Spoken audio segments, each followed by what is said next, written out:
Explain this one to me. If the COVID shots were given away for free because they were life-saving, then why isn't chemotherapy free?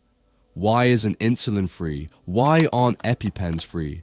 Because apparently some lives are emergencies and others are just business models. And while you're still arguing online about whether it's anti-science to ask questions, a new virus, Nipah, is quietly making headlines in India. High fatality rate, no approved treatment, lots of urgency, lots of expert confidence, same rhythm, same press conferences, same phrases, same promises. And here's the part no one wants to admit. We're not afraid of the virus anymore. We're afraid of being excluded from the approved narrative. Because once something gets labeled debunked, the conversation doesn't end. It gets buried alive. This isn't a video about vaccines. It's about power, about language, about how entire populations are trained to stop thinking, politely. And the book we're breaking down today doesn't ask you to panic. It asks you something far more dangerous. Who decided this question was off limits? This video falls under Section 107 of the Copyright Act, fair use, for educational purposes, commentary, criticism, and analysis. What you're about to hear is transformative, not a substitute for the original work. If anything, it's an invitation to read it yourself and argue with it honestly. The book is Forbidden Facts by Gavin de Becker. And no, before you mentally file him away as that guy, let's get something straight. Gavin de Becker is not a random internet contrarian.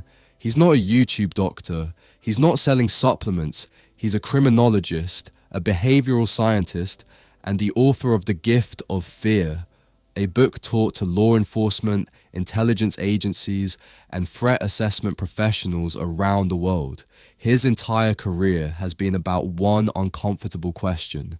How do humans recognize danger, and why do institutions train them not to? In Forbidden Facts, de Becker doesn't argue that vaccines are evil. In fact, he repeatedly says vaccines are one of the greatest ideas ever conceived. What he challenges is something much more unsettling. The idea that powerful institutions can be trusted to investigate themselves, honestly, when the cost of the truth is too high. This book isn't anti-vaccine, it's anti-gaslighting. It's about how words like debunked, safe, and effective are weaponized, how entire categories of injury are renamed until they no longer exist, how asking the wrong question gets you labeled, dismissed, or erased, and most importantly, how language replaces investigation. This is not a comfort read, it's a pattern recognition exercise, because once you see how Agent Orange, Gulf War illness, silicone implants, burn pits, and vaccine injury were all handled the same way, you stop asking, is this true? And you start asking the only question that actually matters: why are we not allowed to look? Welcome to Mindful Reads Hub. Let's get started. The word that ends all questions. They say debunked like it's a magic incantation, like a court verdict hammered down in capital letters that you must obey. But let's be honest, debunked has become the word that ends all questions, not because it resolved anything, but because it conveniently protects the reputations of the powerful. If a topic threatens an institution, a corporation, a narrative, it isn't investigated. It's sanitized with one single word. You'll see it everywhere. From Agent Orange to Gulf War illness, from silicone implants to burn pit exposures, the pattern is the same. Question, challenge, then debunk. And suddenly every answer stops cold. That is not inquiry. It's a door slamming shut on curiosity.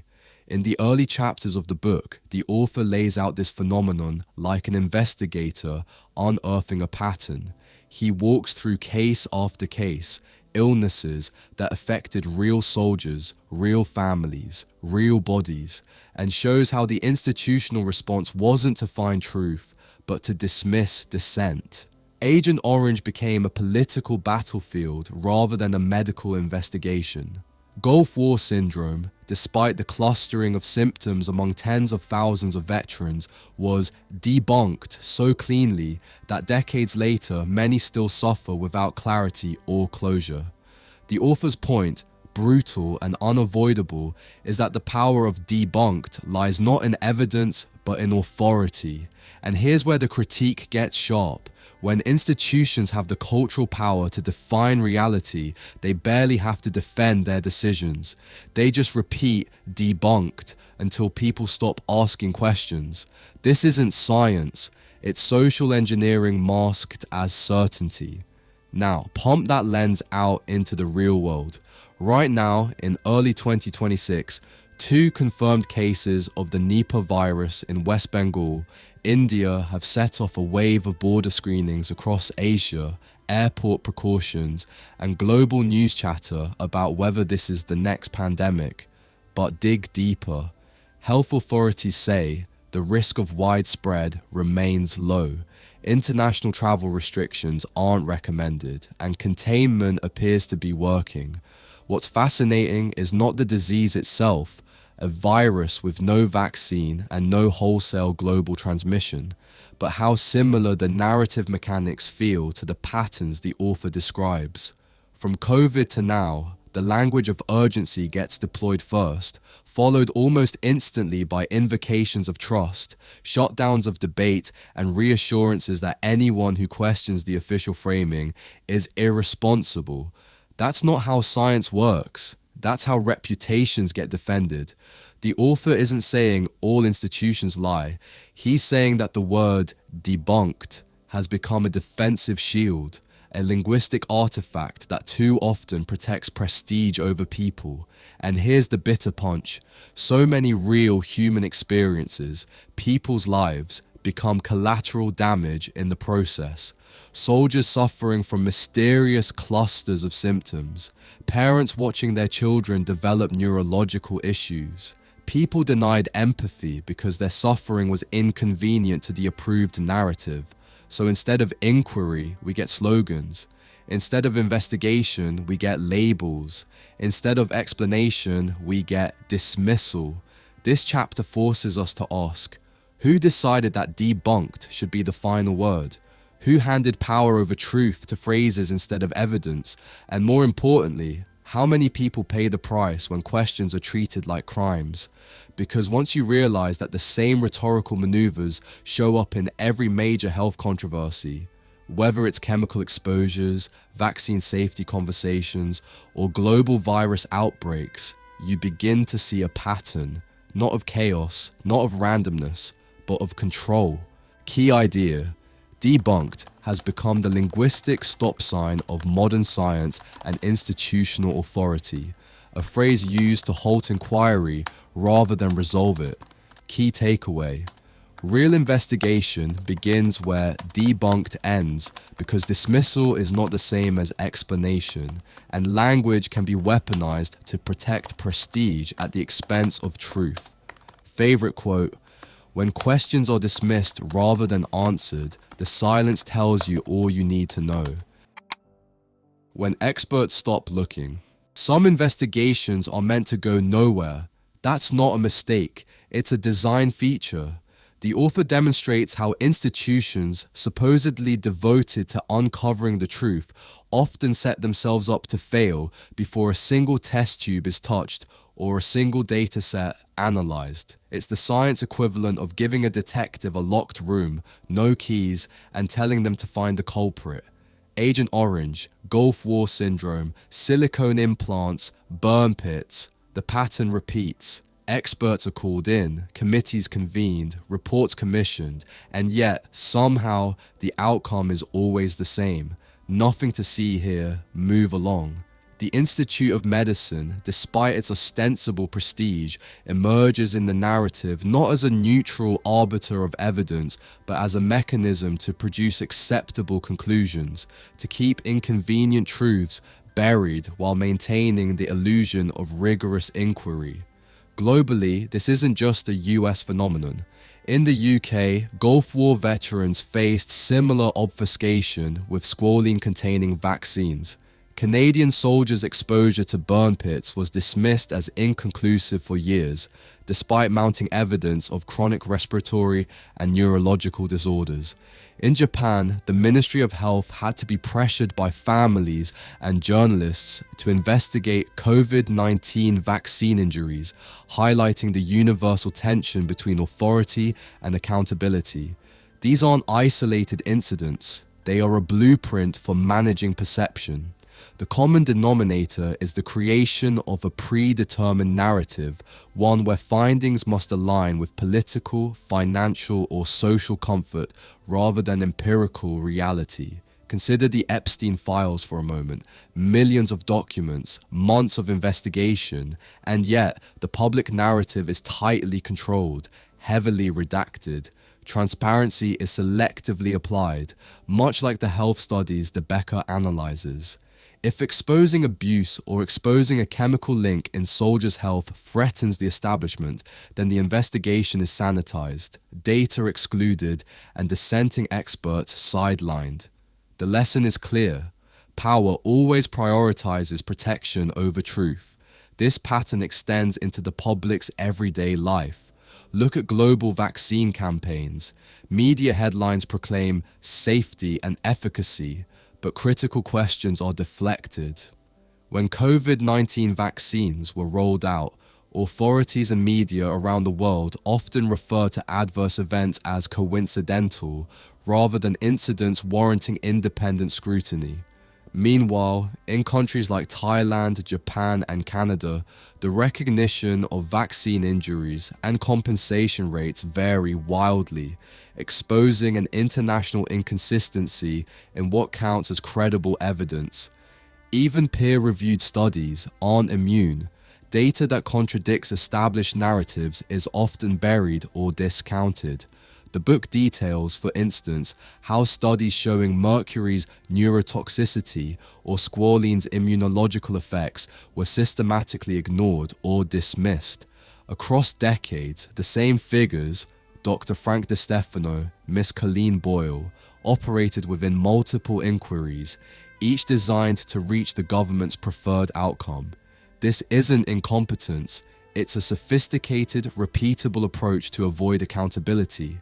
And the most confrontational part? Those in power rarely face consequences. Promotions, not demotions, often await them. Podcasts and investigative journalism provide the only counterbalance. On shows like Diary of a CEO, guests frequently reveal how bureaucratic inertia, conflicts of interest, and institutional self-preservation override ethics. Jay Shetty's interviews similarly highlight how the structures of power prefer compliance over curiosity, a theme that resonates with de Becker's analysis. Even global news reporting, from India's Nipah virus updates to Europe's burn pit inquiries, follows this template: urgent headlines, shallow narratives, controlled scope. If you chase too deep, the story suddenly vanishes from public discourse. The epistemological takeaway is uncomfortable but unavoidable. Expertise alone does not guarantee truth. Institutions can build elaborate towers of evidence that look legitimate but are fundamentally designed to exclude, dismiss, and redirect. The practical lesson for anyone concerned with truth is radical. Trust data, but trust it skeptically. Read reports, but read the exclusions first. Question who commissioned the investigation and why. Life isn't about what the experts say, it's about what they choose not to see. Key idea: official investigations are often structured to find nothing, preserving the narrative rather than uncovering truth. Key takeaway: critical thinking requires examining what has been excluded as much as what has been reported. Absence of evidence is often evidence of deliberate design. Favorite quote: if the experts stop looking, it isn't ignorance, it's intent. The greatest idea ever conceived. There's a moment when something becomes too perfect to question. Vaccines, as the author painstakingly lays out, sit at that apex of near religious reverence, lauded as one of humanity's greatest inventions. And why wouldn't they be? The idea is elegant. Train the immune system to recognize danger before the danger comes. From smallpox to polio, mass immunization campaigns have indeed saved millions of lives worldwide. For all of us who've lived in countries with functioning public health systems, that narrative feels zipped tight, like an unchallengeable truth. But here's the uncomfortable part. When a theory becomes too sacrosanct, it stops being a framework for inquiry and becomes a fortress against criticism. The author doesn't just celebrate vaccines. He defends the theoretical brilliance of the concept while pulling the rug out from under how vaccines are presented and defended in public discourse. The theory is robust. The empirical success stories are not random luck, but once you start interrogating how vaccines are talked about, the language of safe and effective, the aluminum and mercury debates, the way adverse events are framed as coincidental, you realize that certainty doesn't come from data so much as it comes from authority enforcing consensus, and that's where the friction begins. Look at the Nipah virus situation in India and Bangladesh right now. 2 nurses infected in West Bengal, 1 case confirmed in Bangladesh, and the WHO is calmly managing the narrative. Risk low, no travel restrictions, surveillance ongoing, while several Asian countries ramp up airport screenings anyway, mimicking old COVID playbooks and revealing that beneath the official words lies a cocktail of fear, habit, and political signaling. Nobody is saying vaccines caused Nipah. Yet the public reaction pattern is eerily familiar. When a health authority says, "No need to panic," global media dutifully repeats it. Airport thermal scans, which science itself has shown are poor predictors of viral spread, suddenly become a prominent visual in news clips. It's the same dynamic the author dissects. Expert proclamations seal debates before they begin, and dissenting questions get labeled irresponsible. And here's the thing, believing in vaccines' theoretical effectiveness doesn't require blind obedience to every statement issued under the banner of public health, nor does acknowledging vaccine utility mean ignoring the discrepancy between ideal and actual performance. The real world isn't tidy. Some vaccines work extraordinarily well, others show variable efficacy in different populations. Some adverse events are rare but real. Some responses to them have been dismissive rather than investigative. The book forces this exact confrontation. If you honor the idea of vaccines, you must also honor the evidence, all of it, not just the comforting parts. Across the world, public trust ebbs and flows, not just because of the science, but because of how science is communicated and enforced. In some European nations, skepticism about vaccine rollout has roots not in denial, but in a history of state overreach and mixed messaging. In parts of Africa and Asia, distrust also mingles with colonial histories of medical intervention. Studies on vaccine belief typologies find that large portions of populations simultaneously believe in vaccine benefits and suspect harm, a trade-off belief pattern. That's not ignorance, that's nuanced reasoning in a world where the narrative has been oversimplified to avoid discomfort. The brilliance of vaccines doesn't exempt public health authorities from accountability. The brilliance of a concept doesn't inoculate it against miscommunication, overconfidence, or occasional opacity. When the marketplace of ideas is shut down with a single rallying cry, "Trust us," that's not confidence, that's fear of scrutiny. Key idea: the theory of vaccines is brilliant, but the way vaccine safety and messaging are defended often shuts down honest scrutiny and nuance in public discourse. Key takeaway: you can respect the scientific value of vaccines while demanding transparent evidence, balanced communication, and fearless inquiry, free from authority-protected narratives. Favorite quote: "Perfect theories become dangerous dogmas when questions are treated as threats." The definition shell game. At some point, reality gets renamed until it no longer looks like what it actually is.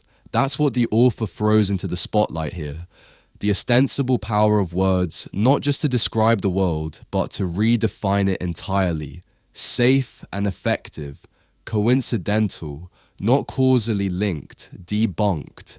These aren't scientific terms as much as they are verbal shields, slogans designed to stop argument before it starts. And what the author reveals is not just sloppy language, but weaponized vocabulary. When language changes, reality doesn't change. Perception does. And perception is the battlefield where facts go to be buried alive. This isn't some academic quibble. It's the reason that some discussions are labeled anti-science while others are launched into global headlines as settled. If you've ever watched a government press conference about a disease outbreak, whether it was COVID, avian flu, or the recent Nipah virus in India, you've witnessed this definition shell game in action. 2 nurses in West Bengal contracted Nipah, prompting media images of airport screenings and headline panic. Yet the World Health Organization repeatedly said the global risk was low, no travel restrictions needed, and the cases were contained locally. But if you look at the words used, contained, low risk, no epidemic, that's not ignorance, that's narrative curating. It's a linguistic balancing act meant to soothe fear while still keeping you engaged in the spectacle. That's the power of definition in modern public health. The words become the reality. The author digs into how definitions warp debates.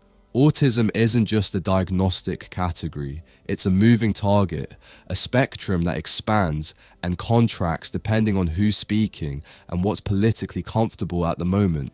Vaccine safety doesn't mean absence of all risk. In official language, it means net benefit outweighs risk.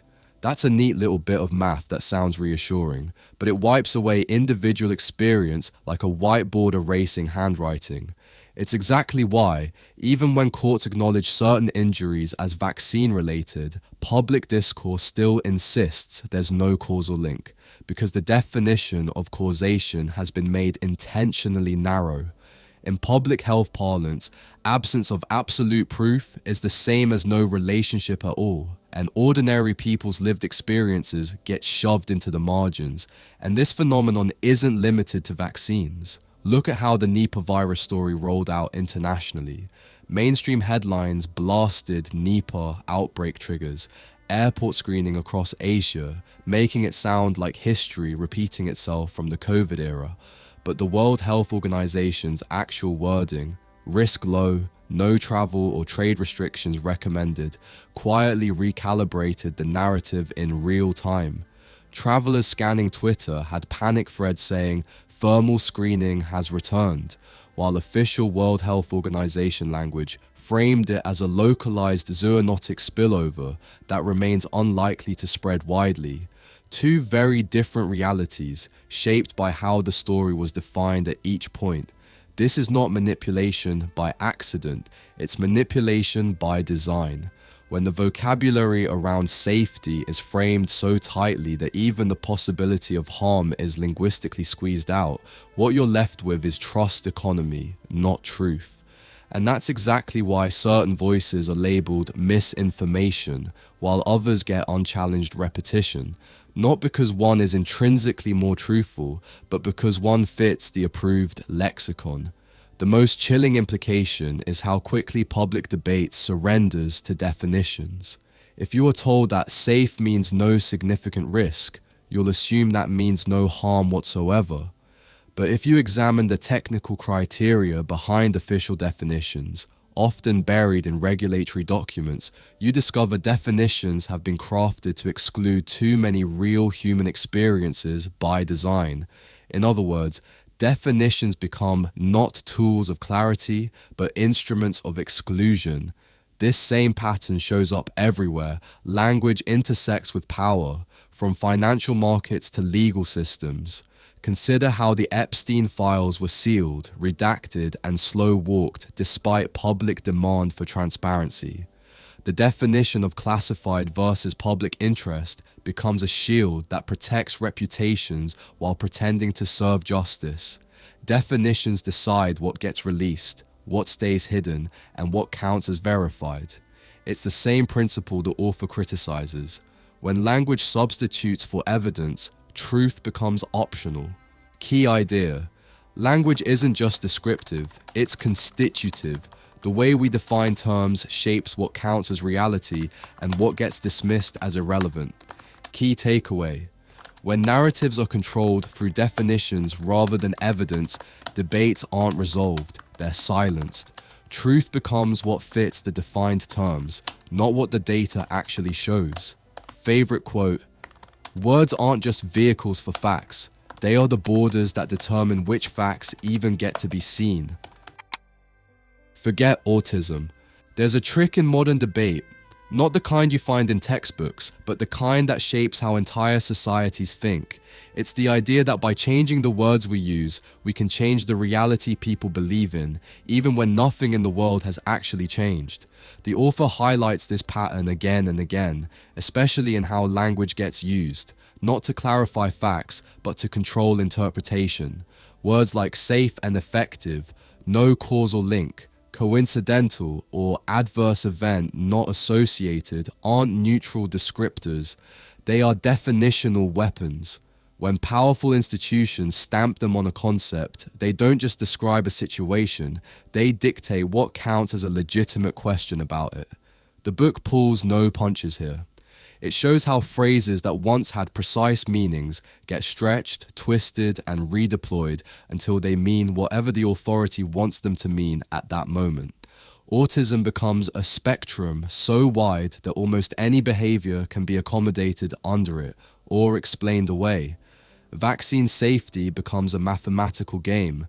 The benefits outweigh the risks, which sounds reassuring until you realize that this language actively reframes risk to make certain outcomes invisible in public discourse. That's not science, that's narrative engineering.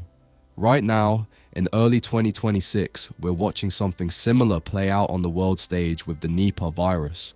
2 healthcare workers in West Bengal, India, both nurses, tested positive for Nipah, a rare but deadly virus with a fatality rate between 40% and 75%. The World Health Organization is telling the world there's low risk of spread beyond India and no need for travel or trade restrictions, while media in some Asian countries broadcast images of airport thermal scans and mass border screening. Here's the lesson beyond the biology. Words designed to reassure become tools to suppress nuance. Low risk, contained, no spread. These phrases sound comforting, but they collapse complexity into a catchy phrase, and everyone else starts repeating it without questioning the underlying assumptions. Exactly the dynamic the author describes. When risk is defined narrowly enough, concern becomes fear-mongering, and the voices that ask questions get sidelined as alarmists or conspiracy theorists. Meanwhile, the public narrative gets shaped around the storyline of containment, not the uncertainties that still exist. The author unpacks how this kind of language gamesmanship happened in countless health controversies. Autism became a term so elastic that diagnoses soared, but the discussion about real human developmental variation got lost amid debates about what the label means.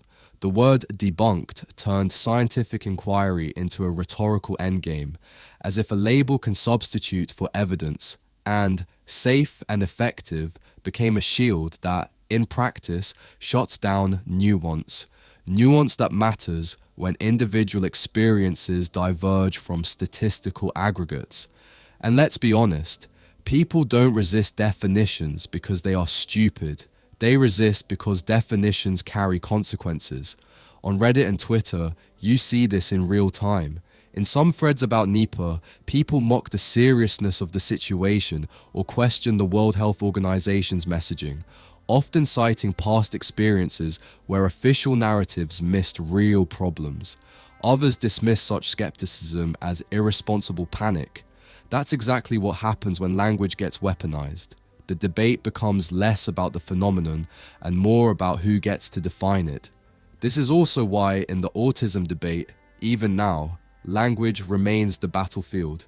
Scientific consensus affirms that vaccines don't cause autism, and big agencies like the World Health Organization have reaffirmed this position in global reviews. But the words used to communicate this matter. When official sites briefly altered wording around autism and vaccines, it ignited intense debate precisely because language signals credibility. When that signal shifts, people notice. Beyond health, this plays out in legal and political arenas too. Think about the Epstein files, where billions of pages of documents are treated so selectively that what the public gets to define as truth is determined by gatekeepers who decide what words the public sees and in what context. When the narrative is tightly curated through terminology, the shape of reality bends toward the interests of those in control. Words sculpt our world more than people like to admit. They are not just tools to communicate, they are instruments that define what is even thinkable. And when definitions are controlled by institutions that also hold power, the language becomes the first, and sometimes only, line of defense against uncomfortable truths. Key idea: shaping language, not uncovering evidence, is often how authority controls public understanding, turning complex realities into defined narratives that discourage inquiry. Key takeaway: when definitions are manipulated to serve reassurance or authority preservation, they don't clarify truth, they constrain it, turning discourse away from nuance and toward comfort. Favorite quote: words aren't just descriptors of reality, they are the fences that decide which questions are allowed in the yard. Brain damage by another name. Reality has a sneaky way of telling you what's actually at stake, not through polished press releases, but through the cracks that open up when certainty collapses into ambiguity. The author confronts us with one of the most uncomfortable patterns in modern public health storytelling. The injuries everyone admits exist, as long as you don't call them what people fear naming. There's a long parade of conditions that show up after medical interventions: seizures, encephalopathy, inflammation, sudden neurological collapse, and the official responses read like hypnotic incantations. Rare, no causal link established, background rates, no evidence of mechanism. But when you widen the frame beyond artificial certainty, a dissonant picture emerges. Across the globe, health agencies are reporting cases of serious neurologic conditions in children linked to seasonal influenza outbreaks. Conditions like acute necrotizing encephalopathy that leave families scrambling for answers as health departments scramble for definitions. In the US, during the severe 2024-25 flu season, several pediatric deaths were tied to influenza-associated encephalopathy, a severe neurologic complication, underscoring that brain damage happens in the real world irrespective of narrative control. And it isn't just flu. In India, a leading neurological institute reported that nearly 4% of hospitalized COVID-19 patients showed serious neurologic outcomes, strokes, seizures, blurring the line between infection and intervention. The global reality is that the brain, the nervous system, and immune waves don't read policy documents. They respond to insults, viral, environmental, chemical, in messy biology that refuses to fit snug narratives. The book pulls no punches about the disconnect between clinical experience and institutional language. When parents describe their children's seizures or sudden neurologic regression after a series of shots, the official lexicon shifts. Coincidental, background event, no established causal link. Those three words become a triple lock that protects prestige and shuts down inquiry. But here's the thing: absence of proof isn't proof of absence. And when an investigative study like those coming from multinational vaccine safety networks explores neurological events after COVID-19 vaccines across tens of millions of people, signals emerge that demand a serious conversation. Researchers identified safety signals for conditions like Guillain-Barré syndrome, acute disseminated encephalomyelitis, and transverse myelitis, inflammation of the spinal cord, in some vaccine datasets. Make no mistake, these signals in massive datasets don't tell a full story, they don't prove cause, But what they do show is that the real world is complicated, and sweeping declarations of no problem are not the same as grappling with uncertainty. Meanwhile, institutions reassure the public that benefits vastly outweigh risks, even as rare neurologic events are documented and studied in detail. That's the contradiction the author is wrestling with. When neurologic harm happens, at any frequency, the social response is not to investigate it fully, but to define it away. This plays out everywhere. Parents around the world discuss seizures following vaccinations on forums. Pediatricians are unsure how to counsel families, and scientists debate in academic journals whether inflammation following immunization represents a legitimate biological response or a statistical fluke. But you won't see that nuance in the seal-clamped press releases that roll out with assured language. In Singapore years ago, 10 serious adverse events, including seizures, were reported among 5 to 11-year-olds after a vaccine rollout. Yet authorities hastened to note that temporal association was not causal proof. That pattern, admit the event, deny the connection, is the verbal dance that shields certainty. The author also forces you to confront that some harms are recognized only when someone names them, but naming is exactly what the narrative establishment resists. Safe and effective becomes a mantra so repetitive that even observable adverse neurological events are pushed into margins or downplayed. The people experiencing these outcomes, the families with lived stories, become statistical noise in official discourse, while institutions cling to definitions that preserve confidence. The deeper lesson here is not whether vaccines or viruses are good or bad, but that language and metrics can sanitize human suffering until it becomes invisible to policy, even if obvious to experience. Look at influenza-associated encephalopathy, or acute neurologic responses during severe flu seasons, or the ongoing global data on vaccine safety signals. There's no single villain, but there is a pattern wherein complex biologic outcomes are reframed in ways that protect institutional narratives more than they clarify individual experience. Context matters. Real neurologic harm does happen across viruses and interventions alike, and the hardest conversations are the ones that refuse to fit tidy definitions. Key idea: neurologic injuries and inflammatory conditions occur in the real world across infections and interventions, but institutional language often reframes them in ways that minimize uncertainty and protect narrative control rather than deepen understanding. Key takeaway: when real lived experience clashes with predefined definitions of safety, the response should be deeper inquiry, not dismissal dressed up as reassurance. Favorite quote: language doesn't just describe, often it erases what someone has lived. Perfectly normal for a baby. There's a phrase you've probably heard at every pediatrician's office: it's perfectly normal for a baby. But what if that phrase is also the rhetorical cushion we use to soften discomfort, to quiet anxieties, to make unpredictable biology sound like routine life? When it comes to infants and young children experiencing seizures, regression, and other neurologic oddities, cases that genuinely terrify parents, the everyday response often boils down to reassurance served with a spoonful of normal. But biology doesn't always play along with our categorical comforts. The author dives into this unsettling intersection between parental experience, institutional narratives, and real biologic complexity. In early childhood neurology, patterns emerge that shock even seasoned clinicians. Some infants begin life seemingly thriving, only to develop sudden neurologic symptoms, seizures, cognitive plateaus, regression in skills, that don't fit tidy medical explanations. One historical example that clinicians still cite is West syndrome, also known as infantile spasms, first described in the 1840s when a previously thriving baby began bobbing his head erratically, then regressing developmentally.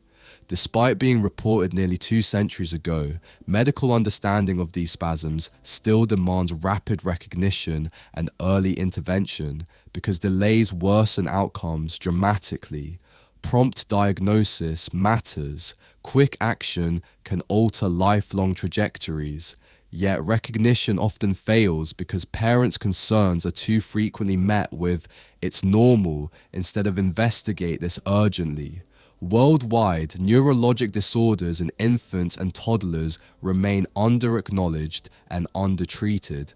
The World Health Organization has launched new technical briefs on encephalitis, a serious brain inflammation that leads to seizures, cognitive issues, and motor impairment, particularly in children under 5.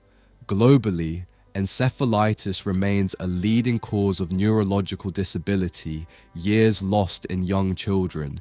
Yet in many low and middle-income regions, care pathways and access to neurologic specialists are woefully inadequate. That gap in recognition and care reflects not just a shortage of resources, but a cultural tendency to normalize the unnerving.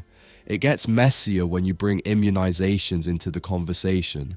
Large population studies consistently show no causal link between routine childhood vaccines and long-term neurological disorders, including epilepsy. A systematic public health review found no association between vaccination histories and neurologic outcomes like intellectual function, speech, behavior regulation, or overall neuropsychological development. And in some measures, vaccinated children performed better. Another recent study from India found no increased risk of epilepsy in toddlers following routine immunizations, and no link between aluminium adjuvant exposure and epilepsy risk, addressing one of the more persistent parental anxieties. There is documented evidence that some vaccines, like MMR or influenza vaccines, can be associated with a small temporary increased risk of febrile seizures shortly after administration, but these are typically benign, short, and not linked to long-term neurologic damage. These data don't erase fear, they contextualize it. And yet, parents' lived experience, an infant who regressed, a toddler whose behaviors changed, a seizure that appeared on a normal afternoon, doesn't fit neatly into reassuring statistics.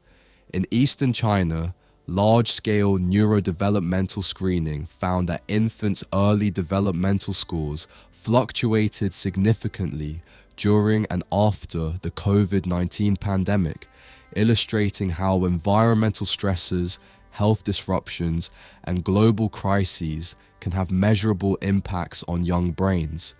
These real-world variations create space for confusion, for contradictory experiences, and for narratives that feel personally undeniable even when population statistics tell one story.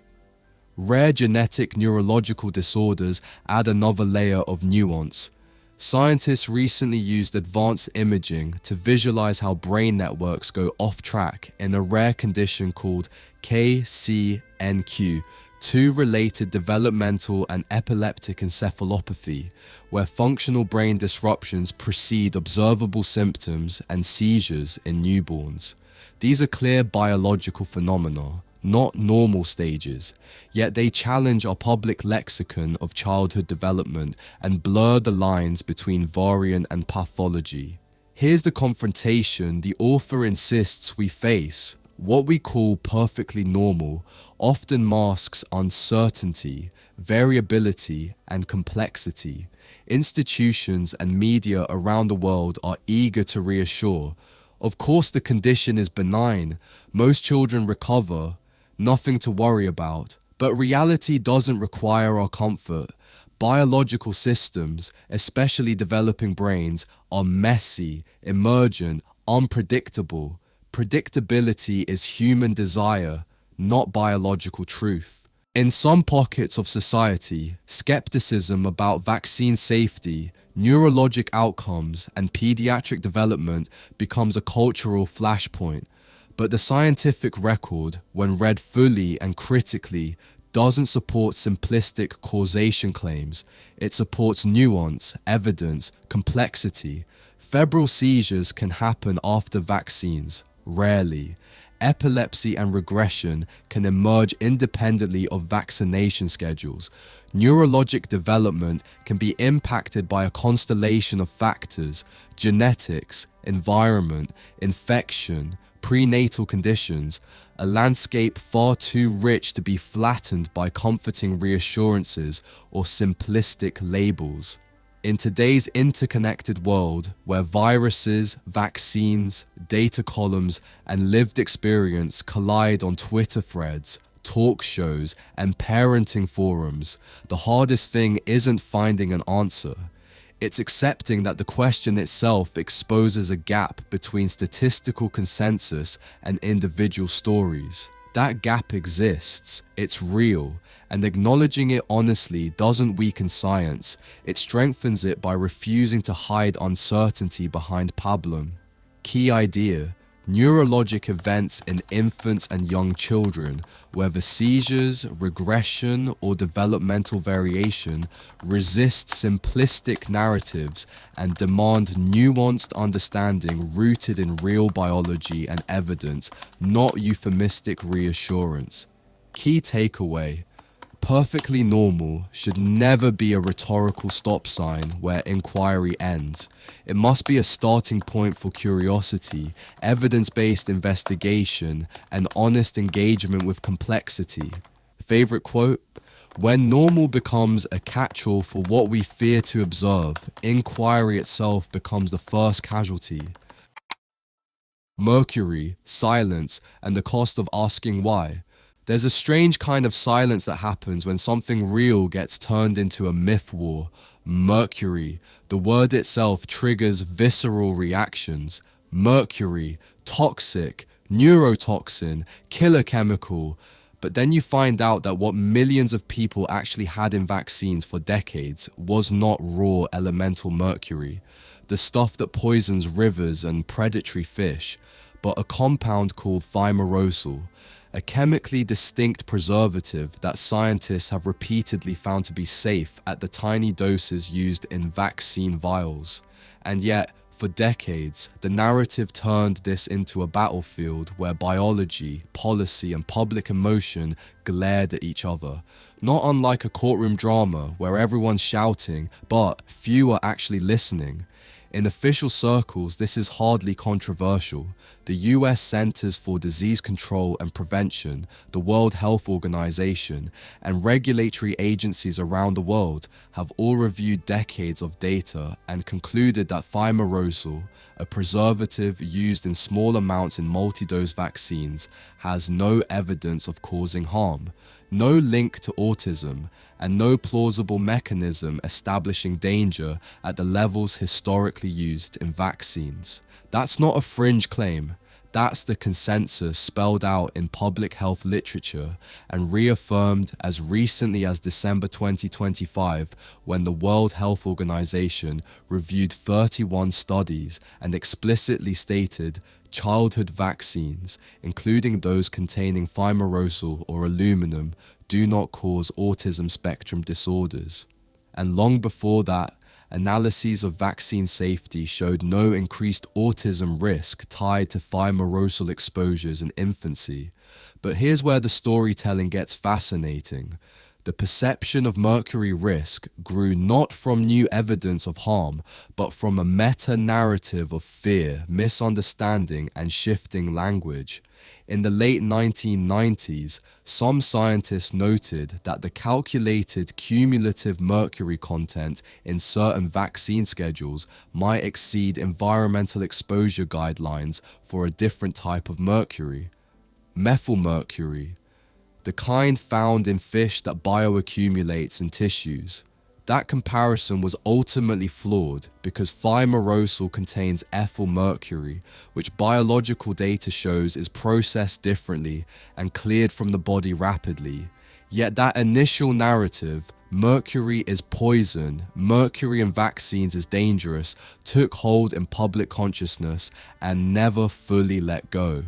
And so we arrive at a moment where one of the most high-profile health officials in the United States, Robert F. Kennedy Jr., pushed policies to remove thimerosal entirely from all US vaccines, despite global health authorities saying there's no evidence of harm from its use and no substantive scientific reason to ban it.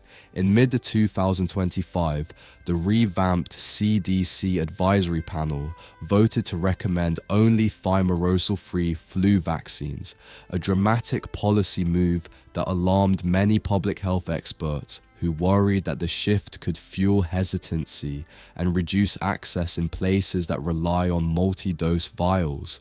Why does this matter? Because once a narrative takes on emotional resonance, it doesn't matter what science says. People remember the fear, not the data. In Reddit debates and online comment threads, you'll see arguments citing ethyl mercury crossing the blood-brain barrier or accusing authorities of dodging hard questions about toxicity. Rarely do those posts link to large-scale studies that show rapid excretion and no long-term accumulation. Instead, the narrative lingers in the emotional response. Mercury is a neurotoxin. Therefore, any mercury is bad.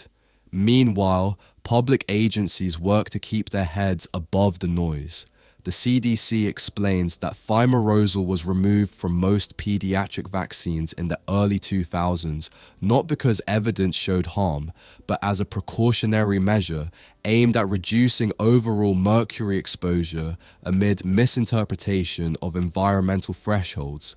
That decision, well-intentioned or not, inadvertently amplified the perception of danger, offering skeptics a talking point that years later would fuel mistrust. Across the global stage, this debate illustrates something deeper. We are incredibly good at conflating worry with evidence. Japan, Canada, and parts of Europe navigated their vaccine schedules with caution, but without panic over thimerosal, because their public health communications consistently emphasized data over dread. In contrast, the US policy shift in 2025, triggered by emotional politics as much as science, triggered headlines and heated online debates, not because new evidence emerged, but because a powerful name reframed the conversation. The story of mercury in vaccines isn't a science war, it's a narrative war. It's about how labels, metaphors, and emotional triggers overtake nuance. It's about an entire society that hears mercury and stops listening to scientific qualification. And it's about how real mistrust can grow not from evidence, but from emotional resonance. When public health agencies study thimerosal and find no signal of harm even decades after its use, the silence of harm becomes another ingredient in the mistrust stew, because people remember fear more vividly than data. Key idea. The controversy around mercury in vaccines shows how definitions, historical decisions, and emotional narratives can overshadow scientific evidence, shaping public perception more than actual biology. Key takeaway: understanding risk requires both clear science and transparent communication. When fear fills the gaps left by cautious decisions, mistrust becomes the unintended consequence. Favorite quote: when mercury stops meaning chemical and starts meaning fear, the conversation is no longer about evidence, it's about emotion. Trust the experts, or else. There's a funny phenomenon in modern life. Trust is everywhere and nowhere at the same time. We're told by institutions, trust the experts. Yet when you go looking for why you should trust them, the explanation often collapses into slogans, bumper sticker science, and brand journalism. The author demolishes the assumption that experts automatically deserve unquestioned authority, not because the individuals are stupid, but because authority itself has been gamed. The narrative of expertise has become a high-stakes political and cultural currency, and once that happens, trust becomes a weapon, not a foundation. What the author unpacks with surgical precision is how language like "ask your doctor," "trust the science," medical consensus gets woven into a protective bubble around institutional narratives. In the book, these phrases aren't neutral. They're social contracts meant to end debate rather than invite scrutiny. And when you look globally, not just in the US, you see the same pattern playing out in wildly different political environments. In many European nations, public health authorities command relatively high trust scores compared to social media shriekfests, while in places like the United States, trust has fractured along partisan lines. That fracture didn't happen because people suddenly became irrational. It happened because trust was weaponized as a social signal rather than earned through transparent engagement. A recent global survey of trust in scientists reveals this. Across 68 countries, public trust in scientific experts varied widely, and in some regions, especially in parts of North America and Europe, right-leaning political identities correlated with lower trust in scientists. That wasn't because scientists changed their methods overnight. It was because science became social media bait, ideology fuel, and identity performance. At the same time, there's evidence that trust isn't dead. It's simply moving. The latest Edelman Trust Barometer on Health found something interesting. While trust in media has declined, doctors, actual medical professionals, are increasing as trusted sources, especially when compared with journalists or politicians. People are more likely to talk to their clinician about health information than to take a trending post at face value. That tells you something profound. It's not that people don't want expertise, it's that they're skeptical of how expertise is packaged and presented, and that skepticism has real consequences. Studies show that exposure to health misinformation on social media correlates with reduced trust in healthcare systems and institutions, especially when misinformation spreads faster than corrections can catch up. The paradox here, one the author hammers home, is that when experts emphasize certainty without acknowledging complexity, people interpret it as arrogance or concealment. You can't merely assert authority, you have to demonstrate it repeatedly and transparently. The polarization around vaccines during COVID-19 crystallized this dynamic.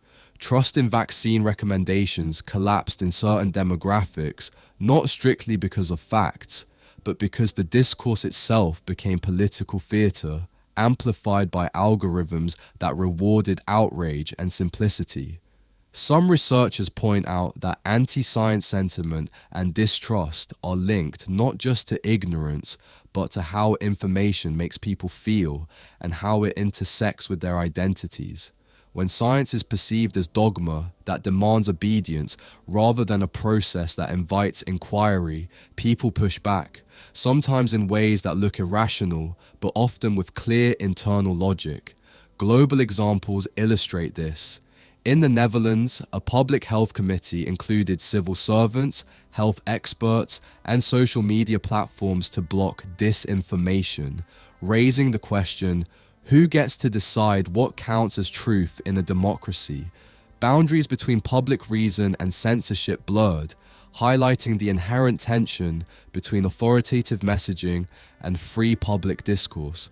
That's not an American problem. It's a democratic dilemma seen from Stockholm to Sydney.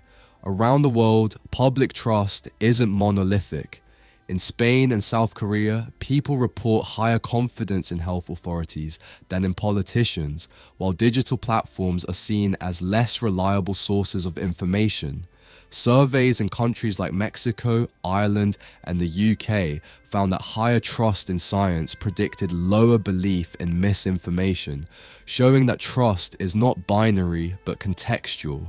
And here's the kicker: media itself is a battleground. Traditional media outlets, once bastions of gatekeeping, have lost credibility in some segments because they are tangled up with political narratives. Meanwhile, social media platforms, full of influencers, bots, and sensationalism, have filled that vacuum, often rewarding extremes over nuance. That has created a feedback loop. People distrust institutions because they feel unheard, and institutions double down on slogans instead of engagement. The result is a public that simultaneously craves expertise and questions its motives. The author also points to how figures like RFK Jr. seized this space, not because they are necessarily right or wrong, but because they signal resistance to epistemic authority and fill emotional gaps that institutions left behind. In 2025, when the entire advisory committee on immunization practices in the US was abruptly dismissed by leadership, it wasn't just a policy move, it was a title shot at public trust, reverberating in media narratives across the globe. To some, it was betrayal. To others, it was overdue skepticism exposed. Both reactions reflect the same underlying truth. Trust isn't granted by experts, it's negotiated by the public. Trust is not a vault you lock and forget. It's a fragile weave of competence, honesty, transparency, and emotional resonance. The louder the calls to trust the experts without clear explanations of why and how, the more that trust frays. And in that gap, alternative authorities, whether legitimate skeptics, fringe figures, or politicized influencers, rush in. That's not ignorance. It's a logical response to a deficit of transparent engagement and respect for inquiry. Key idea: trust in experts and institutions is not automatic. It's earned through transparency, engagement, and acknowledgement of uncertainty. When institutions rely on slogans and asserted authority, public trust erodes, creating a vacuum that alternative voices fill. Key takeaway: in a complex, hyper-connected world, genuine trust requires dialogue, not monologue. People don't reject expertise, they reject unexplained authority. Favorite quote: when authority demands trust without transparency, it trades credibility for obedience. Who pays and who never does? In every society, someone pays the price, and someone else never does. When it comes to vaccines, that truth lives in the shadow of policy, history, law, and bitter public debate. If a vaccine causes a rare injury, who bears the cost? If a person dies suddenly, how do we even count it, let alone reconcile it? And if an institution has been telling the world for years that vaccines are overwhelmingly safe, who compensates when outcomes don't match the optimism?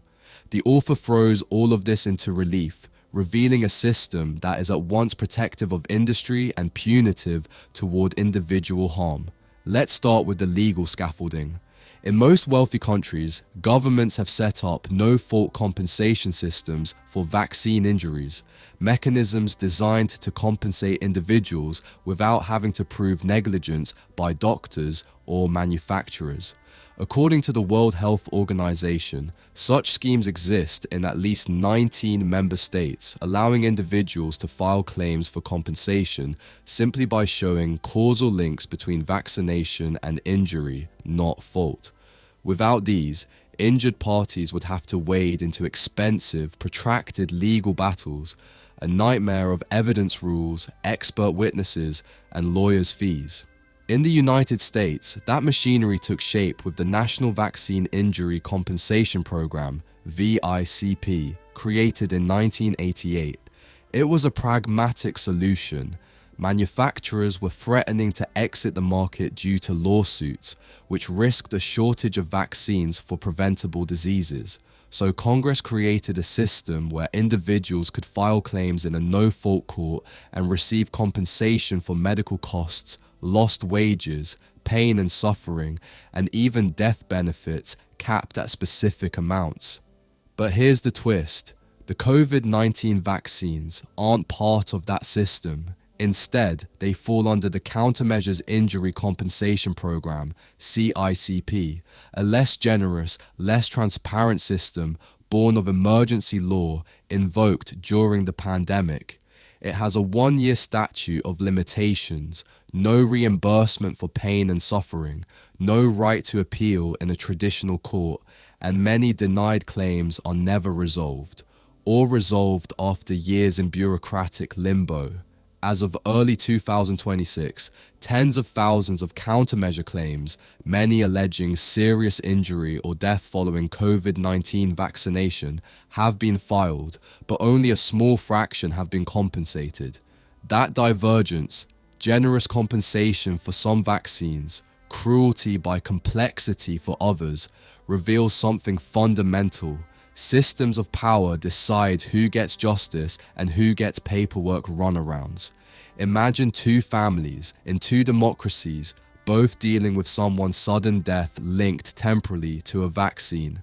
In one country, the existence of a no-fault program means at least there's a process to receive medical cost coverage or a lump sum benefit. In another, the law cuts them off with a statute and sends them into an administrative black hole. The author's point is that justice is not equitable simply because a program exists. Fairness depends on how the rules are constructed and administered. Look beyond the US. For example, the COVAX No-Fault Compensation Program was launched by the World Health Organization and partners as the first international mechanism to compensate rare, serious, adverse events from COVID-19 vaccines in low and middle income countries. It's fast, transparent, and doesn't require litigation, a stark contrast to many national systems where claimants get bounced between tribunals and denial letters. In other nations, the rules differ yet again. In Germany, a top federal court recently ruled that doctors administering COVID-19 vaccines cannot be held personally liable for injuries. Instead, federal or state authorities are responsible for compensation.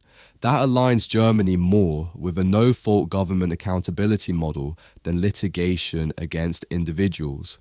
But while systems exist, real-world stories illustrate how uneven justice can be. Online discussions point to US compensation cases where a teenager's heart attack after a vaccine dose resulted in a payout. Yet the broader narrative among injured claimants is one of frustration and rejection.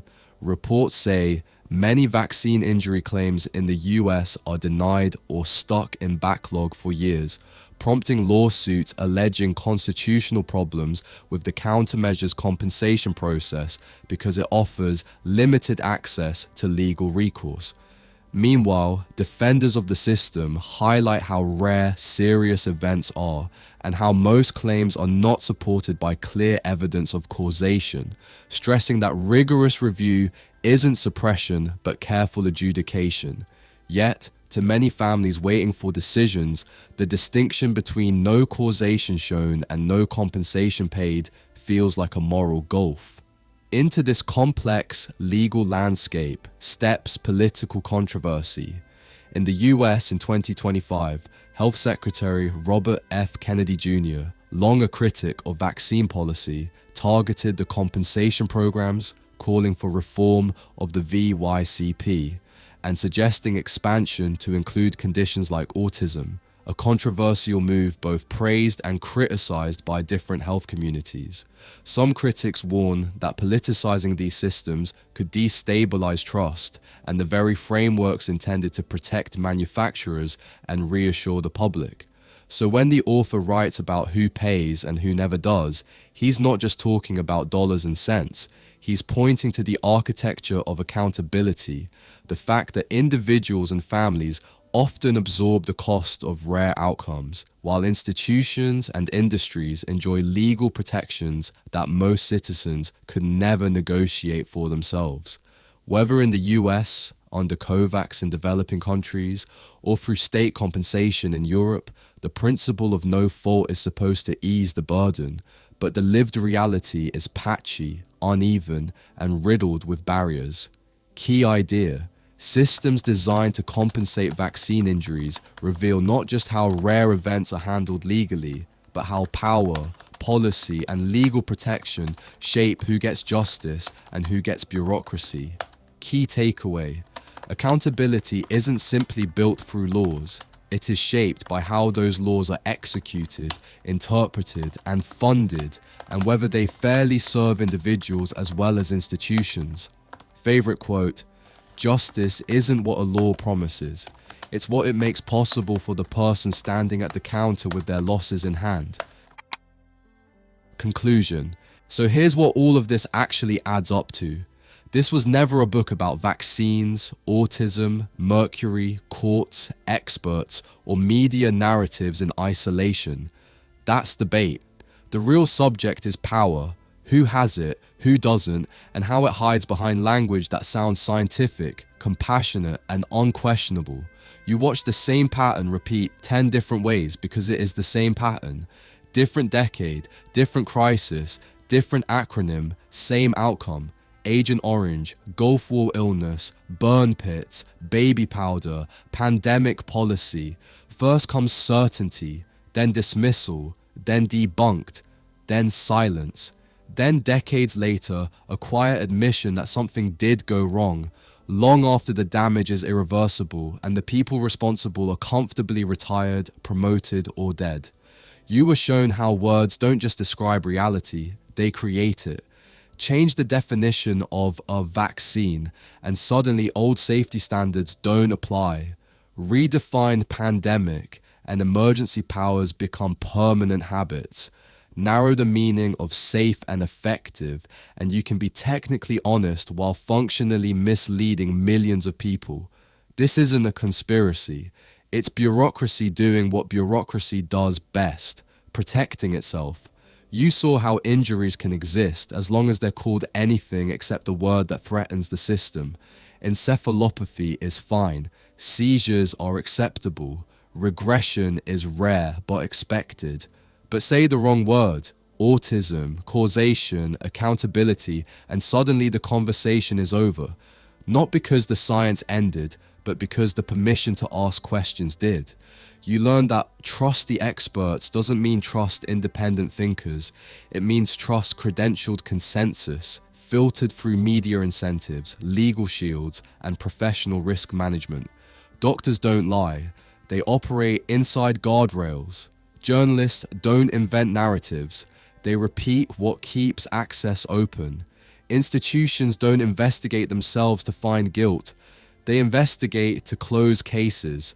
And when people are injured, when families are shattered, when someone collapses unexpectedly and the explanation never quite arrives, the system offers compensation programs that look merciful on paper and feel brutal in practice. No fault, no blame, no accountability, and no precedent. Just enough money to quiet outrage, never enough truth to change behavior. This is why the most dangerous word in modern science isn't toxic or unsafe or experimental. It's debunked. Because once that word is spoken, curiosity becomes heresy, investigation becomes suspicion, and history pauses until it quietly resumes years later when no one is watching. And here's the part that should bother you the most. None of this requires evil people. It only requires incentives, careers, laws, liability protection, media cycles, human fear of standing alone, the same forces that keep Epstein files sealed, uncomfortable data unpublished, and inconvenient questions labeled irresponsible. Power doesn't need to threaten you when it can train you to self-censor. So if you're angry, good. If you're uncomfortable, even better. Because the goal was never to tell you what to think. It was to remind you that thinking itself has become a rebellious act. Read the book, not because you'll agree with every word, but because you'll never hear certain phrases the same way again. Buy it, underline it, argue with it. That's how ideas are supposed to work. And remember this when the next crisis arrives, when the next miracle is rolled out, when the next question is waved away with a smile and a slogan. Truth doesn't fear scrutiny. Systems do. If this made you pause, share it. If it made you angry, sit with that. And if it made you curious, protect that instinct like it's rare, because right now it is. We'll see you next time.